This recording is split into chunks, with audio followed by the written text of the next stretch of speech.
that's what Colin's got. And speaking of Colin, I had lunch with him yesterday. A different man, you know, he's been, the problem is, some of you have known, has been his change of medication, and it just needed a bit of a collapse, unfortunately, and a visit to hospital to get the thing sorted out, and he was in good condition enough yesterday for us to have lunch at Grocer up in North East Valley, and I'll put in a plug for them. It's one of the best coffee shops in town. So, that's the background. And I'm going to sit down because I'm more comfortable, if you don't mind, sitting down. And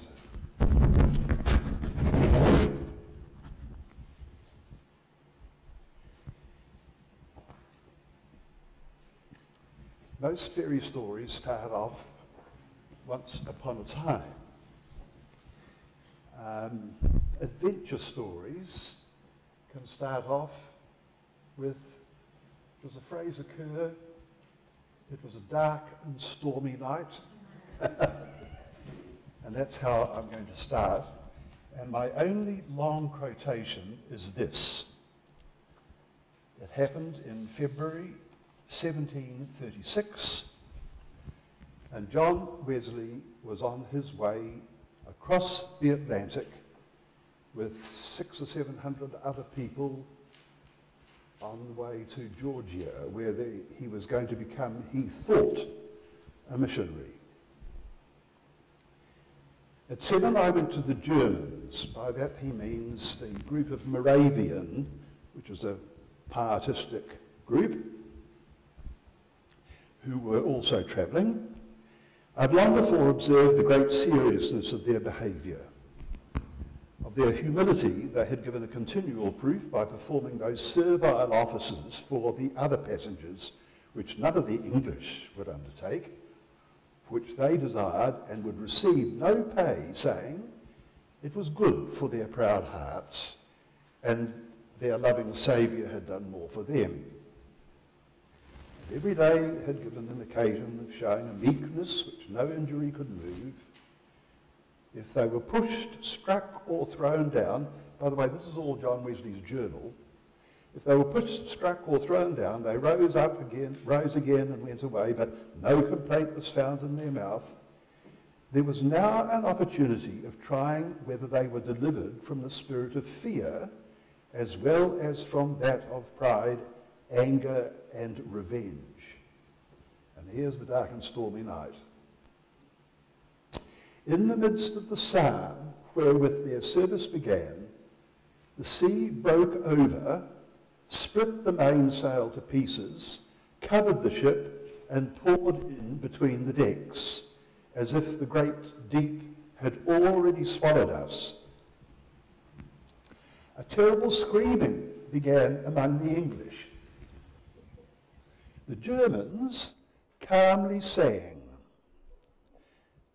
I asked one of them afterwards, "Was you not afraid?" He answered, "I thank God, no." I asked, "But were not your women and children afraid?" He replied mildly, "No, our women and children are not afraid to die." From them, I went to their crying, trembling neighbours and pointed out to them the difference in the hour of trial between him that feareth God and him that feareth him not. At 12, the wind fell. Hear this. This was the most glorious day which I have hitherto seen.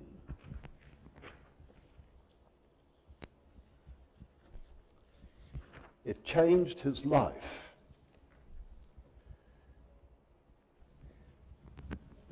I'm not going to start at the time of the mission in New Zealand. I'm going to go back earlier, at least 100 years, but not in any great detail. I want to remind you of the fact that John Wesley came from a family of dissenters. So John and his father, who had converted to it, were staunch Anglicans through and through.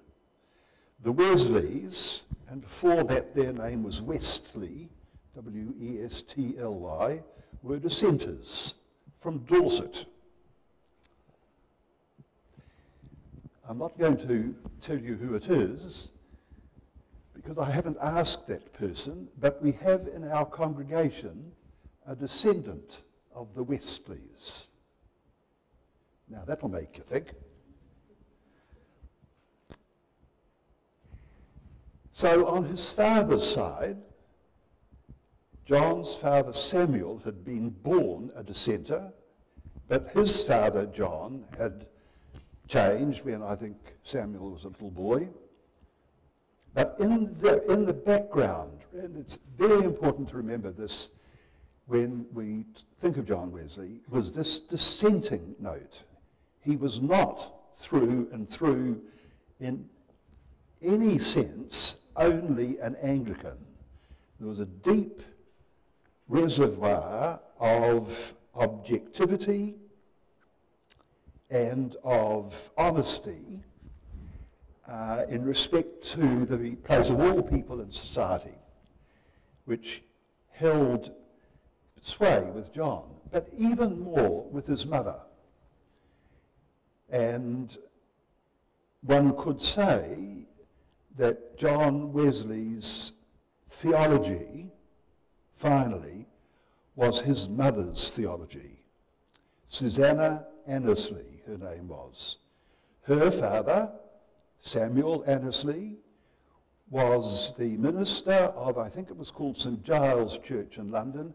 It was a dissenting church.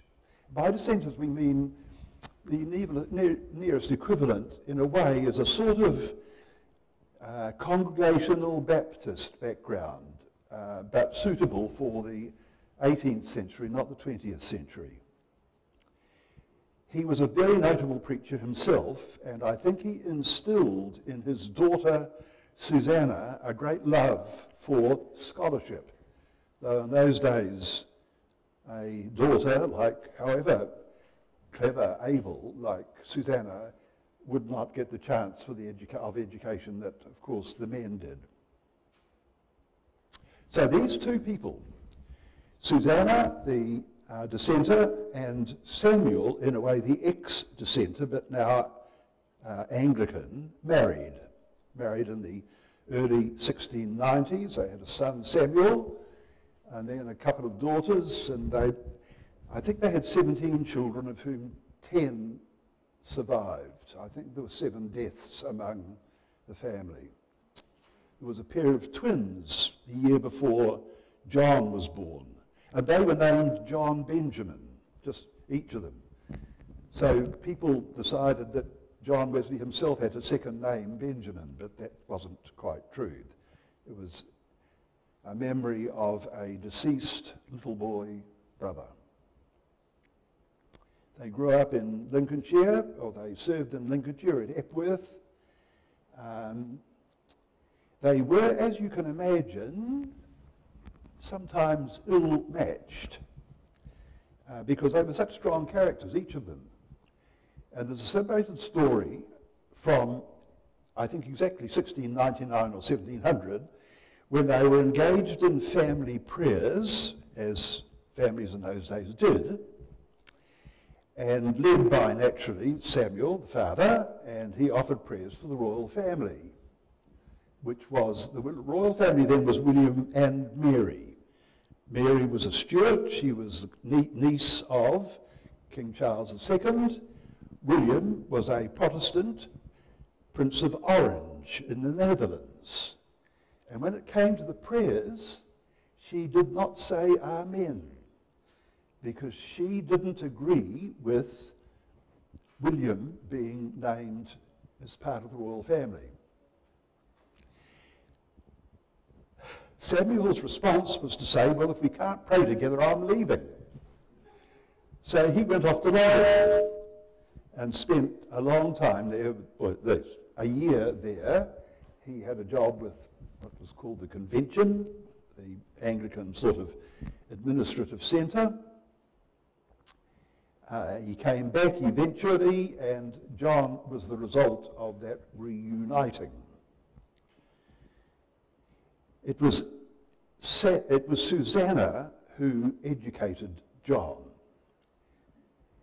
It was Susanna who recognized in John, it could be said, the person that she could in whom she could create the sort of ministry that she believed the church needed.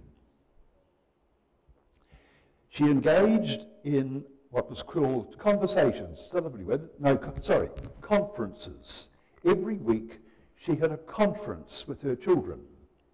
Mostly it was with 2 at a time because there were so many children.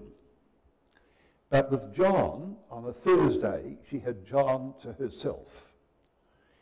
And that's why I could say, as I would imagine the vast majority of Wesley scholars would also say, that that's where John learned his theology. Much more there than he did at Oxford University.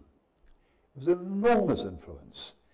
And it remained until Susanna's death, when everything was being established, Wesley type, Methodist type in London in the early 1740s.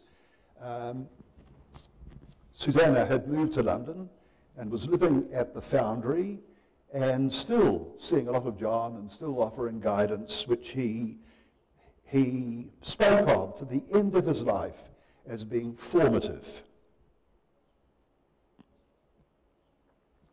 She had, at one stage when Samuel was off to London, been looking through Samuel's library and had come across a book that she hadn't obviously seen before. It had been written by 2 Danish missionaries, Ziegenbalg and Plutchow. I remember their names. And they were Danish, and it was a story of their mission to a place called Tranquebar on the southeastern coast of India. Just north, if you can picture the map with Ceylon, Sri Lanka at the bottom, it was just north of there. And from our point of view of our friends, our Indian family, not ours, them, who come to church, just down the road. And I wonder whether, in fact, the Tranquebar mission left a memory in their part of India, quite possibly.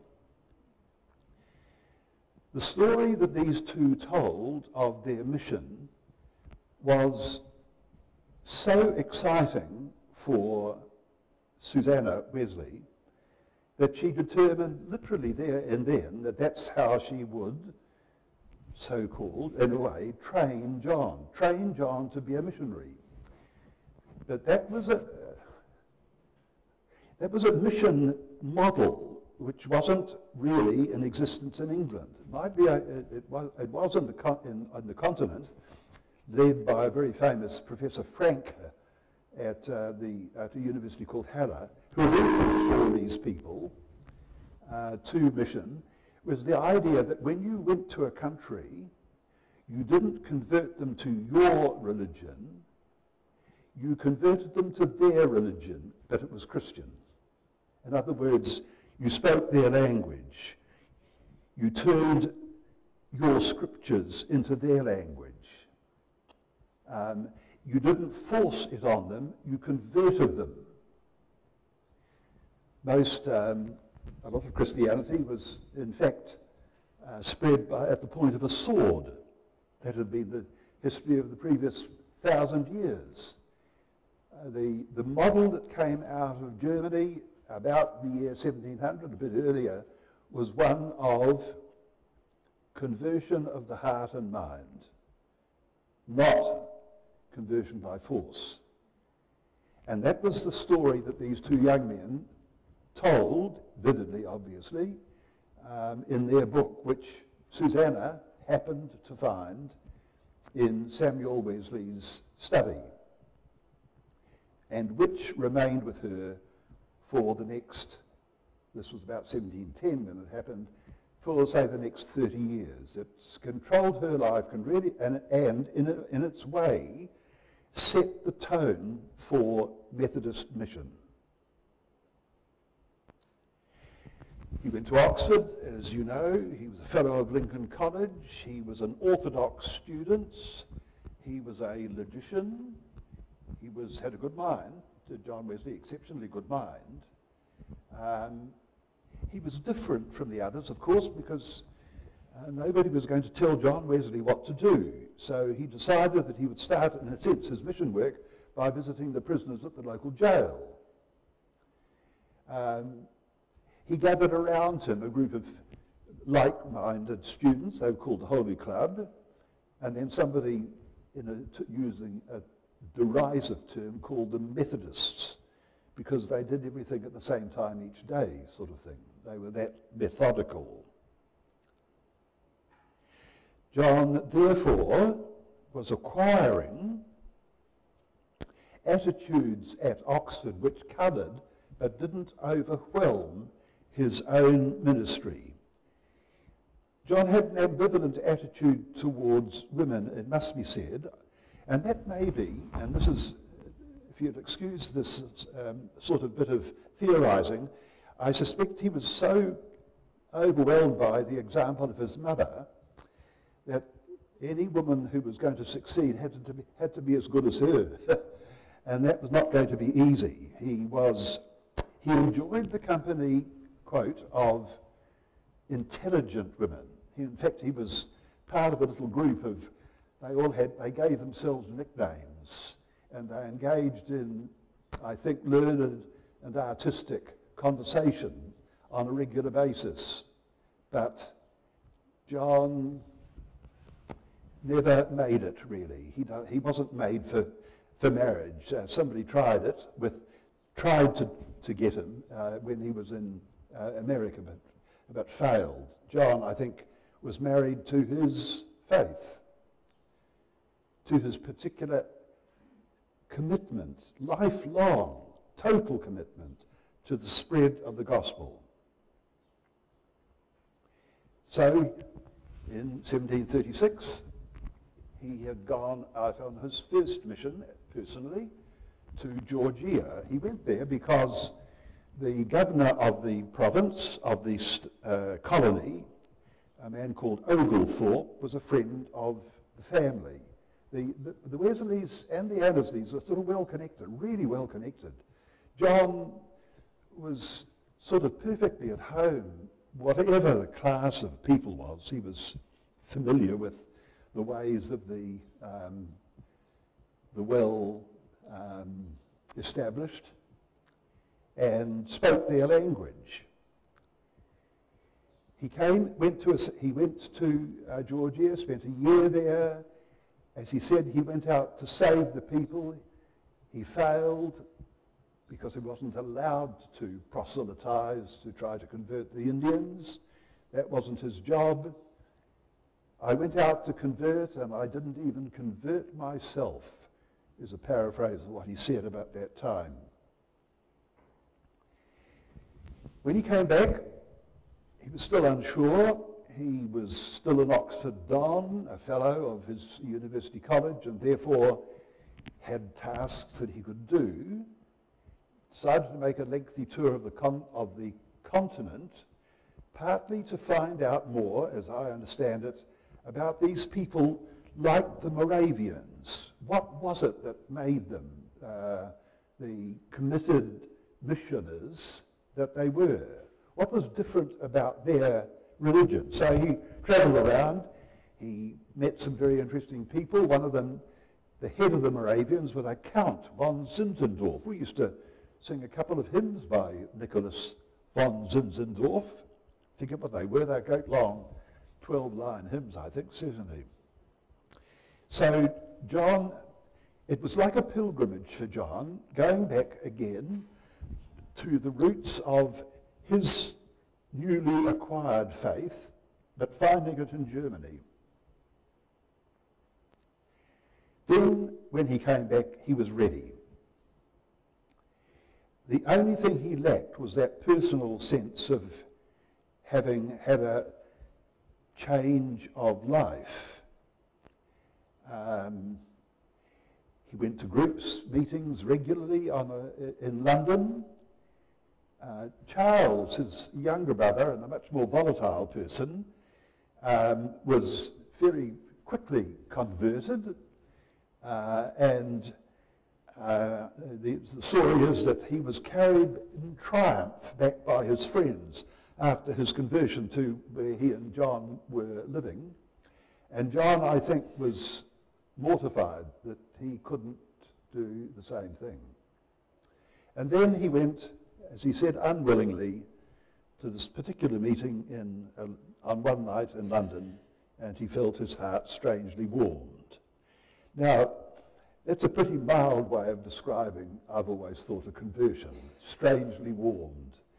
And that, as a way, typifies the man. That's as far as he could say. He didn't set out to overwhelm you with heart religion. His faith was a mixture of head and heart. So who was his mission to? He didn't have a parish. He wouldn't have a parish. He had failed to be appointed the successor to his father at Epworth. And I think he believed that, in fact, it was better not to be located, as it were, not to be geographically limited. So he started a mission to England. The world, he called it, is my parish. And that mission started in London and spread in two directions, to the south and west, as far as Cornwall, where he was exceptionally successful, and to the north and east to Durham, Newcastle on Tyne. That was a sort of triangle, not a circuit, but in all places in between. And every year he would travel that whole area once, twice, three times. He was always on the move. I didn't actually look up again, see how many 100,000 miles and how many horses he had ridden to death and that sort of thing. But it was an extraordinary ministry, beginning in 1740 and lasting until 1791. I think he was travelling until he was about 2 years short of his death. And by the way, at the end of his life, he travelled by carriage. He didn't travel on horseback. So all that I've told you so far is why we should claim, I believe, why we can claim in a way, that our mission, the mission that came to New Zealand, was simply an extension of Wesley's own mission, own ministry. He was a missionary first and foremost, first and last. He, in fact, sent missionaries out. Finally, in the 1760s, 1770s, early 1770s, he sent his preachers, some of them, not many, to the United States. No, they weren't called the United States then, to America. It created a huge divide between him and his Anglican church, because in order to authorize them for their ministry, John Wesley, a humble Anglican priest, assumed the role of a bishop and ordained them for their ministry in the United States, for their ministry in America. So the mission work started there. It spread to the plantations, and then to the islands, slave-run islands, or slave labour islands of the West Indies. And finally, and then about 1790, under a man who's just, by the way, named Thomas Coke, C-O-K-E, who was his sort of successor at his death almost, or hoped to be. And then finally, It was agreed in 1811 that they would start a mission in India. And so Thomas, Cook, and 2 or 3 other ministers set out.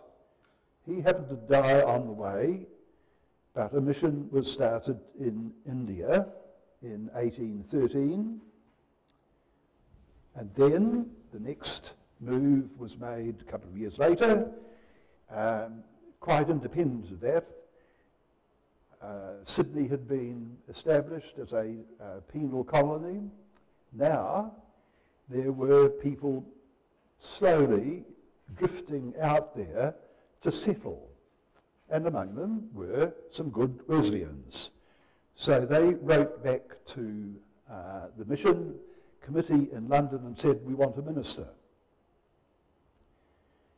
And the mission in Australia started with the appointment of Samuel Lee in 1816 to Sydney. Not the most appropriate choice, and I'll say why.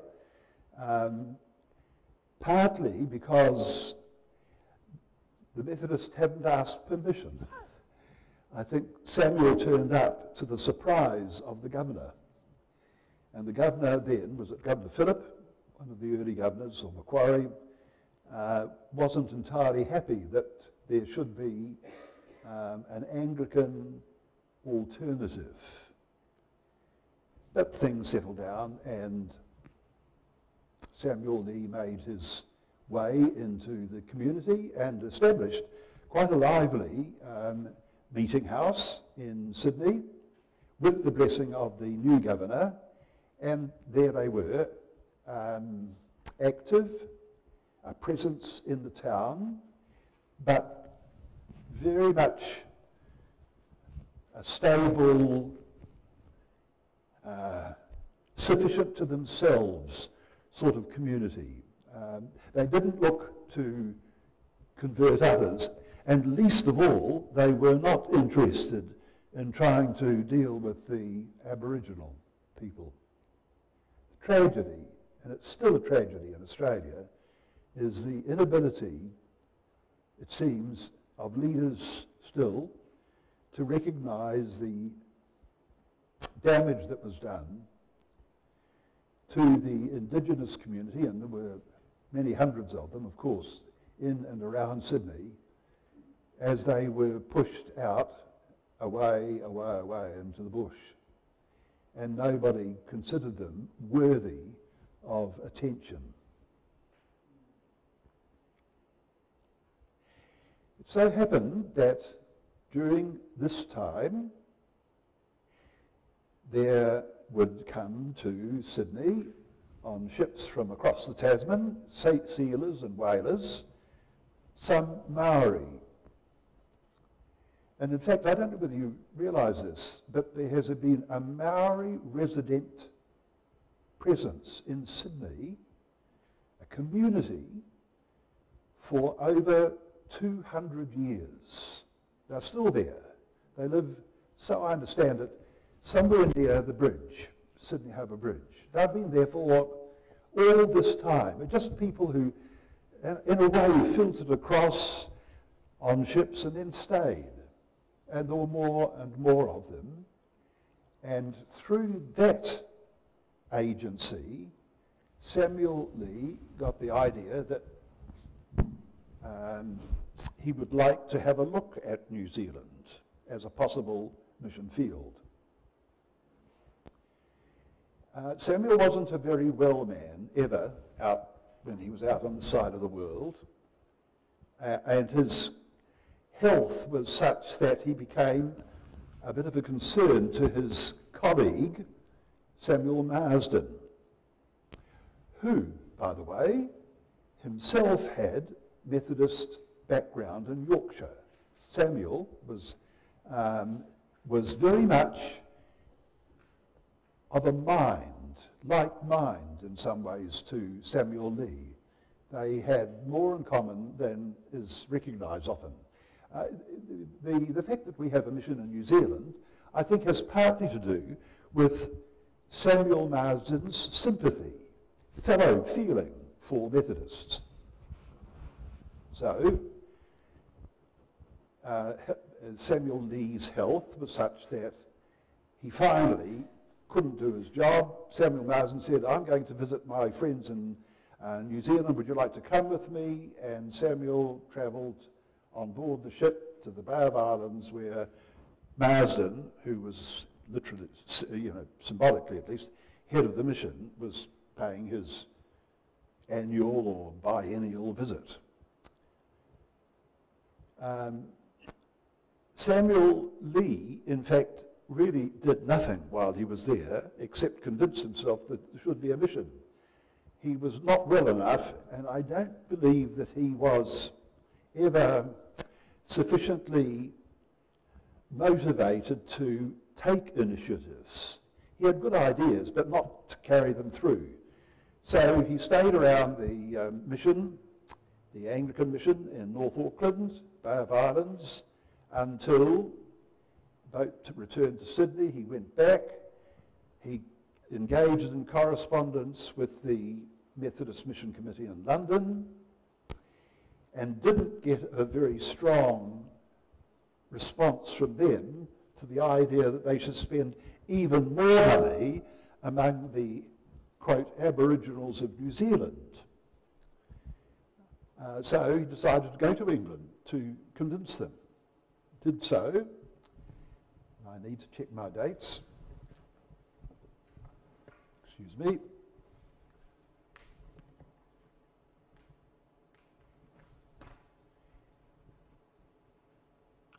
Yes, he went to England in 1820, tried to convince Conference that there should be a mission, and they really weren't all that keen, but they said, in effect, if it doesn't cost us anything, you can do it. So Samuel Lee went round the country trying to find people who would give not money, because that wasn't much use, but goods for barter. Because there was no money economy in New Zealand. You know, money didn't work in New Zealand. What you did was to buy your, whatever you needed, your food or your labour or whatever it was, with goods. So he had a sort of shipload of goods, returned to Sydney, and then, having heard that 2 young ministers had been appointed to come, he came to New Zealand to be ready for them. But again, he did nothing about finding a mission station. The Anglicans suggested that he go to Whangarei. He didn't, but when one of these younger ministers came, they had a look at Whangarei, and it was at a time when some of the intertribal conflict had emptied that area of people. So there were no people much living in Whangarei. The alternative, which was suggested, was the one that in fact became the first mission station, Kaio, on the Whangaroa Harbour, much further north. Some negotiations took place to ensure that there was land that they could have. That was completed when the first of these 2 younger missionaries, a man called William White, came to New Zealand. William, who's a sort of relative of mine, was a builder or a cabinet maker or whatever from Durham, and a fairly practical man, and he couldn't see the sense of going to a place and starting a mission without actually building a house to live in the first place. So there was a lot of time spent actually in, quote, unproductive work while they tried to make themselves secure in a house which they shared. So William White came, Samuel Lee was so unwell that he couldn't actually work, and without a house, the only dry place, literally, the only dry place where he could sleep was the inside of a barrel turned on its side. That was the situation until from 1923 and beyond. And then Nathaniel Turner came in a year later from Sydney. He had stopped off in Sydney because they realised they need more help. And in Sydney, Nathaniel Turner met up with a man called John Hobbs. Now there's a name that we more readily associate with the New Zealand mission. He had come out, he's a Methodist from Kent, he had come out to be a missionary, but he had come out without a job, and when he met up with Nathaniel Turner, he offered to be an assistant missionary, but firstly, in fact, the sort of handyman around the mission. By 1824, there was a mission station. Samuel Lee had gone back to Sydney. Nathaniel Turner, William White, a man called James Stack, who eventually became notable as an Anglican missionary, or more particularly through his son, and John Hobbs, who spent a life in missionary work in New Zealand and saw, more than the others, the beginnings of settler Methodism. He died in the 1880s in Auckland. And there I think I might finish. It's coming up 3, but I'd like to end with a little picture, and it's the sort of picture that I rather like. It's about the nature of history. How long is our memory? How long is your memory? It goes back a long way beyond the beginning of your lives, because it can go to the memories of your grandparents, people that you have spoken to, people whose stories have become your own. How far back when did your grandfather or grandmother, when were they born? I'm not going to ask you to do that.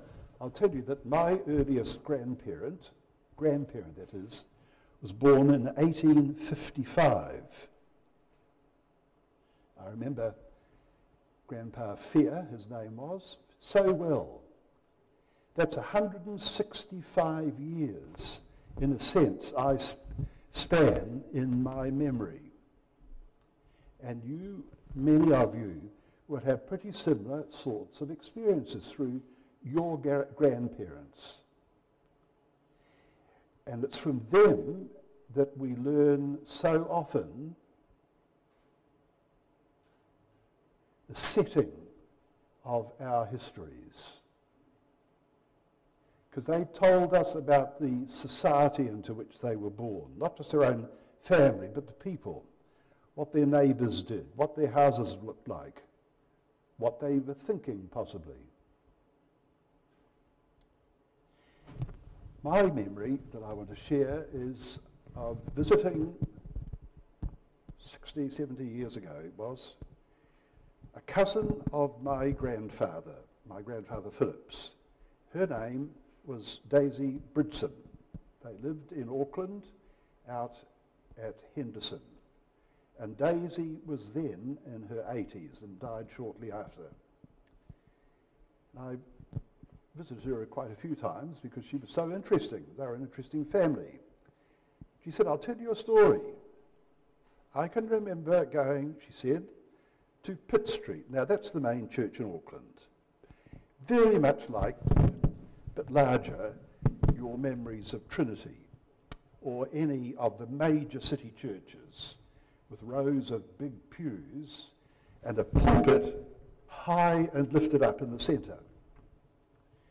And that was so, and I can just remember it myself at Pitt Street in Auckland, this edifice with the minister sort of, you looked at like this.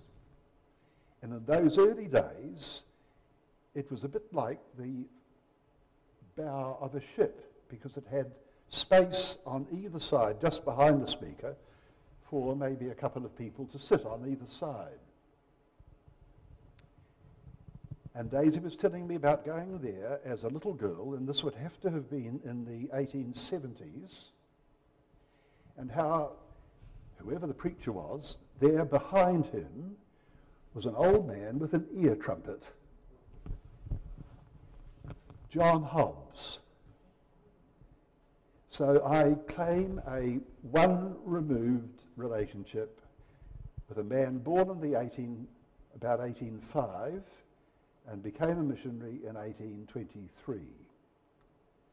That's what makes history so wonderful, so new, so fresh, and so possible.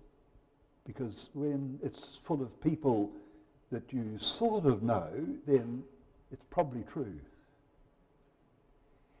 And that's why we have, how we came to have a mission in New Zealand. Thank you.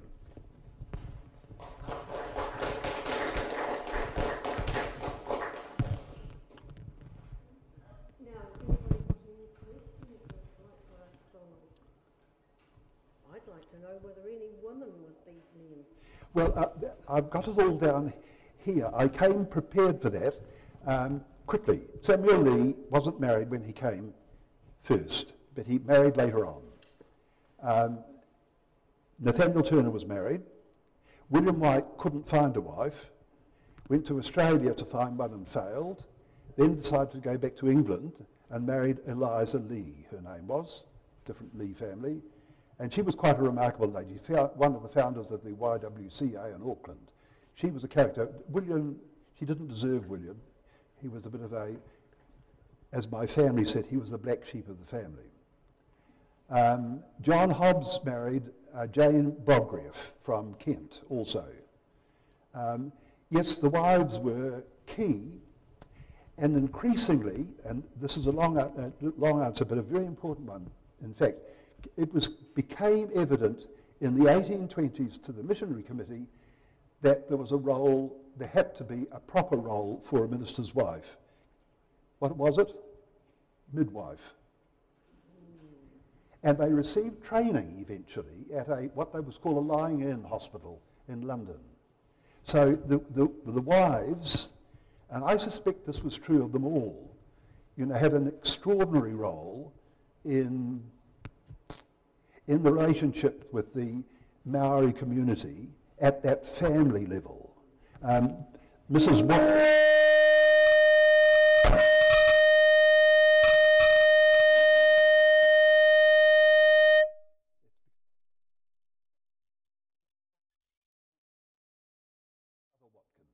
And that was just a tribute, really. But yes, I should have, gone on for another few minutes telling you, because the women were as important as the missionaries themselves, in my opinion.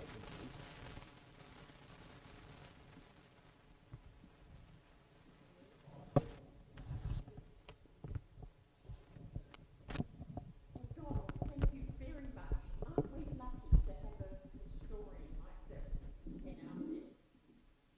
Now, I went to a Methodist girls' school, and they taught us the history of Methodism, and they were nothing told me. But I will remember about Susanna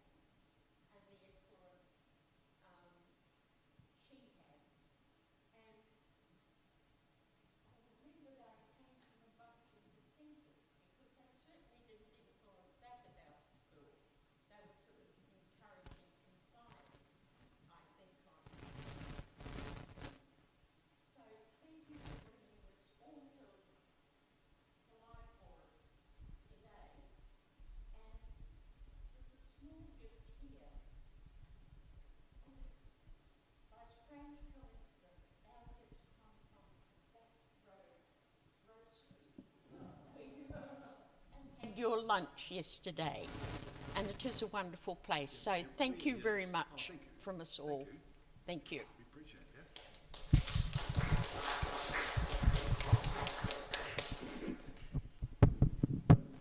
Now, just to be different, because we've been hearing about the early Methodists, we think we will do something that we used to do at Women's Fellowship meetings. Now, if you have a look and you can find with one voice under your seat, you might be able to remember it, but we always used to sing the Doxology at the end, and we think for this special occasion that we're going to do that. Now, Judy very kindly had her arm twisted, and she's going to, if you find, that's the red hymn book under the seat, and it's, you might remember the words. That we sung it so often, but I must admit I don't remember all of them.